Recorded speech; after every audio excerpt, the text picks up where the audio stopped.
up and down here, whereas I think this right here is something to do with the radio. These will be the volume on your original one, but on this one, these will become heat. Over here you have your volume knobs as well as your positioning of where your heat's going to go, or AC. So here is the back of the unit here. You will have some stuff to plug in here, but that should be pretty easy, and all of that would be explained in your manual. So all of your stuff is going to plug in back here, and it's not super difficult because everything that plugs in here will pretty much have its own plug, and it's not going to be easy to plug something in the wrong spot because these will fit directly. I'm not sitting there with the head unit removed out of the dash if I have to run and do something in the middle of the day. So that way I go ahead and have everything plugged in before I take my unit out. Now in the instructions and other videos I've seen, they've removed the old head unit before doing this. I just prefer this method, so it's really up to you. So I know that this part right here looks very daunting, and my regular camera wasn't working very well with it. What I did was I went ahead and cut this out just so I could look at it easier. But it is important to kind of like lay this out cleanly, and that way you can easily see what you're doing here. So this big giant one right here, that is number 8. That's going to plug into 2 spots here. We'll have one right here that's going to plug in to the top right here, and that's going to have all of these right here. It will not fit anywhere else, so this is what you're going to be looking at. It kind of splits off into 2 directions. You'll have these out, but this number 8 will also plug into down here. See if I can get that to focus there, which is going to be your climate controls. So you'll have 2 locations for that, the white one there as well as the black one. Now beside that is going to be another black-ended plug here.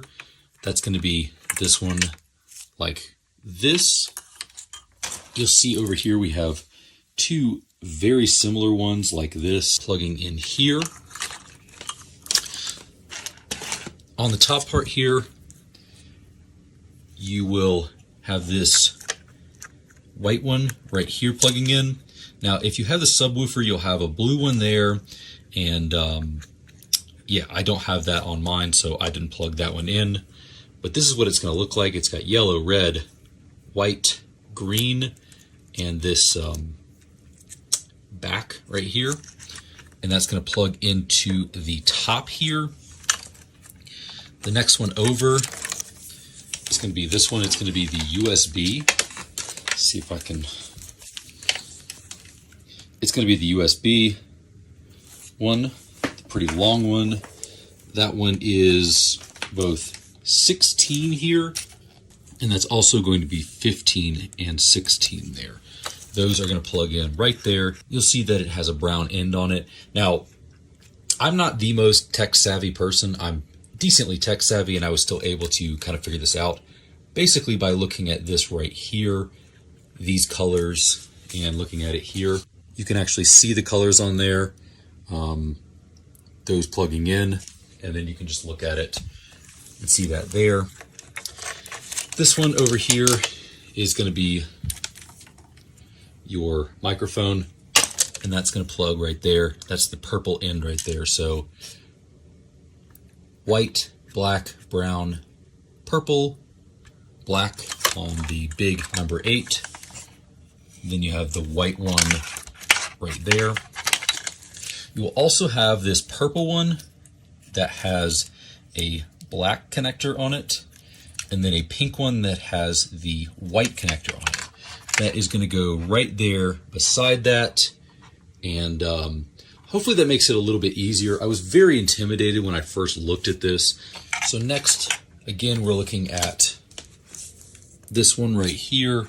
This plug will have 2 sets, two sets of red and white. Now that is going to correspond to this plug right here, the red and the white. You'll see aux-R, aux-L, aux-R, aux-L, and then the same on this one. Now, depending on which of these two plugs you'll use on your 4Runner, that will correspond to which of these you are plugging into this one right here. So now that we've plugged that into there, we have on the big one again, we have the cord that looks like this, and that will go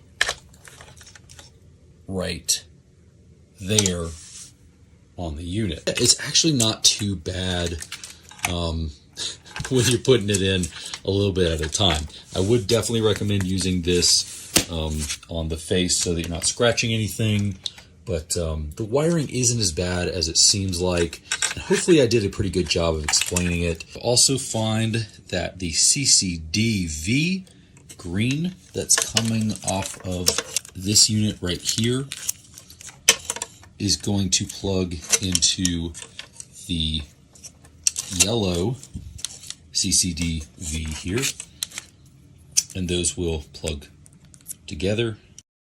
Although it'll be a little bit easier with two hands, a little bit difficult with one. Essentially, the first step is you are going to unscrew this. Very simple. Same down here.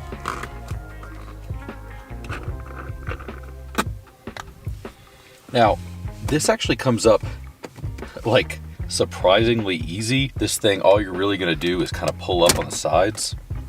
God, it's almost scary how easy that comes up, but just pull and everything comes right off. But I have to unplug that, and if you have seat heaters, you'll have to unplug those as well. And then this just lifts up and toss that in the back. Now the next step is to just pull on this. It is pretty much the same thing. It just pops out a little bit too easy for my liking, but that is just how it goes.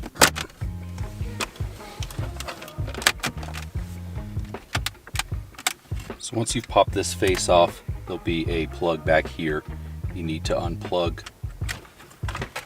And this part right here is gonna also go back here. Now you'll see in here, you have these bolts right here, and we're gonna go ahead and remove this section right there. That is a 10 on there.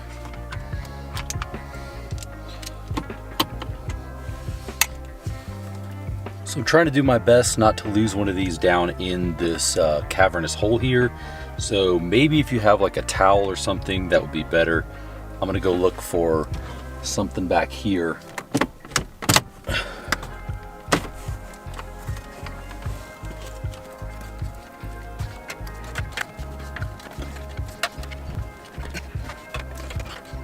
All right, so I finally got this out. There was one last little piece that needed, right in here, that needed to be pushed. I just used this right here, but you can use a screwdriver. Actually went a lot easier than I thought it was gonna go. So next thing we have to do is we're gonna take clips and this right here, and we're gonna transfer it over to the new head unit. Should be pretty easy. Yeah, let's go ahead and check that out. Oh, I also wanted to mention, just in case anyone didn't see that, this right here needs to be unplugged back there. It doesn't come as a part of that, but we're also gonna have to pop that out, and it's gonna transfer to the next one. So next we're gonna go ahead and take these clips, see if you can see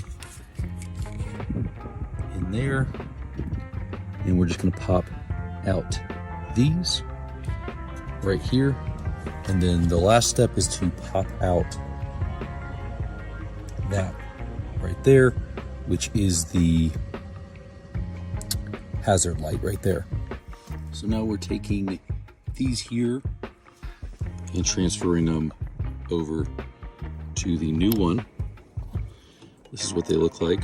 So you'll pull them apart. We go on there. Already got one here. And you should just be able to plug what fits in. I may possibly be blocking some of this, but I'll try and make sure that I'm not directly in the way. But essentially, we're just gonna go ahead and plug stuff in, and everything should fit in with this side.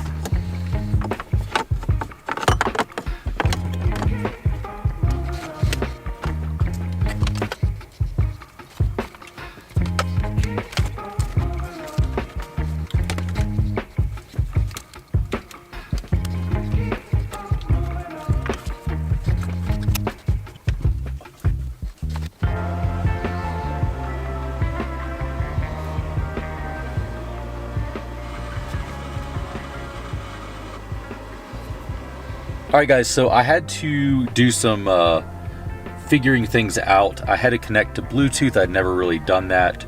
I did connect to Bluetooth, but I had never done Apple CarPlay.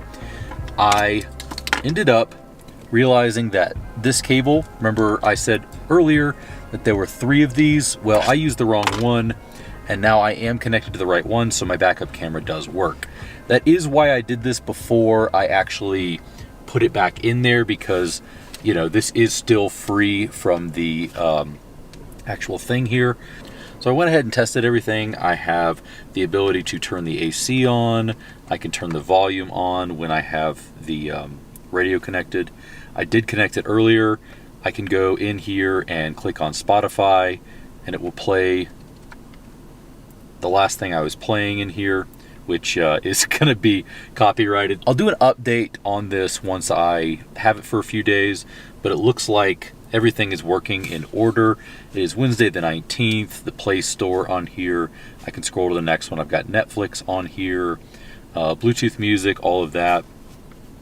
From here, I can control this as well if I want to, but I will likely be using these more than this down here. I said I'm going to play around with this a little bit more, but I would 100% recommend that before you actually put this unit back in, you test it out like this. But yeah, pretty much anything that I need to do, I have right here on the screen. Yeah, I think it looks really cool. I'm excited to get it actually in and test it out. I wanted to tell you guys this before I did anything else.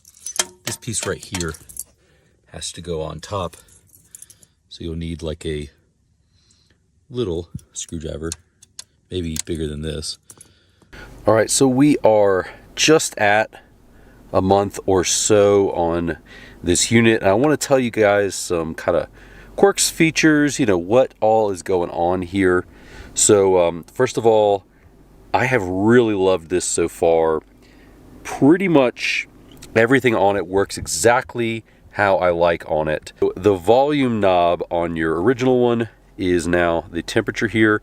It is really cool because it goes red when you go hotter and blue when it gets cooler, and then it will go to low. If you go all the way up to there, it'll go to high. Now the only thing that I really don't love, and I'll put it over here, so if you need to leave in a pinch and you immediately get in, you throw it in reverse and it's trying to connect to your Apple CarPlay, it will still go through the cycle of connecting, which only takes maybe 3 seconds. But the only thing I don't like is if I was absolutely in an emergency and had to back up, the 3 seconds that I'd have to wait on the connection will prevent me from immediately turning on the backup cam. One thing I thought was really cool that I hadn't noticed before was this little guy right here.